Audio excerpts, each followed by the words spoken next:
സംസ്ഥാനത്ത് പനി ബാധിച്ച് പ്രതിദിനം ചികിത്സ തേടുന്നവരുടെ എണ്ണം 12,000-ന് മുകളിൽ തുടരുകയാണ്. കൊച്ചിയിൽ ഡെങ്കിപ്പനി വ്യാപിക്കുന്നു. 1252 പേർ ഒരൊറ്റ മാസത്തിനുള്ളിൽ ഡെങ്കിപ്പനി ബാധിച്ച് എറണാകുളം ജില്ലയിൽ ചികിത്സ തേടി.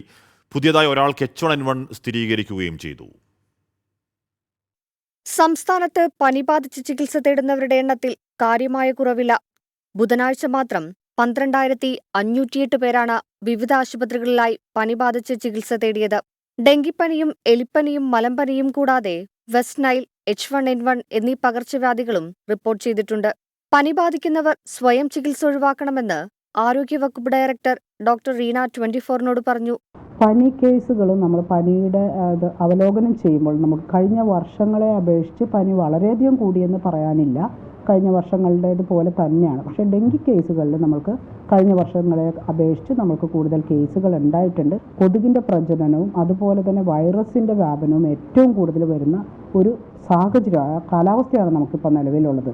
അതുകൊണ്ട് തന്നെ നമ്മൾ പ്രതീക്ഷിക്കുന്നതുമാണ് കേസുകളുണ്ട്. കൊച്ചിയിലും ഡെങ്കിപ്പനി കേസുകൾ ഉയരുകയാണ്. കളമശ്ശേരി നഗരസഭാ പരിധിയിൽ ഡെങ്കിപ്പനി ബാധിതരുടെ എണ്ണം 200 കടന്നു. വരും ദിവസങ്ങളിൽ ഡെങ്കിപ്പനി കേസുകൾ ഉയരാനാണ് സാധ്യത. ഇത് മുന്നിൽ കണ്ട് ആശുപത്രികൾക്കും ആരോഗ്യപ്രവർത്തകർക്കും സർക്കാർ മുന്നറിയിപ്പ് നൽകിയിട്ടുണ്ട്. ആരോഗ്യമന്ത്രിയുടെ അധ്യക്ഷതയിൽ സംസ്ഥാനത്തെ പകർച്ചപ്പനി സാഹചര്യവും വിലയിരുത്തി. 24 തിരുവനന്തപുരം.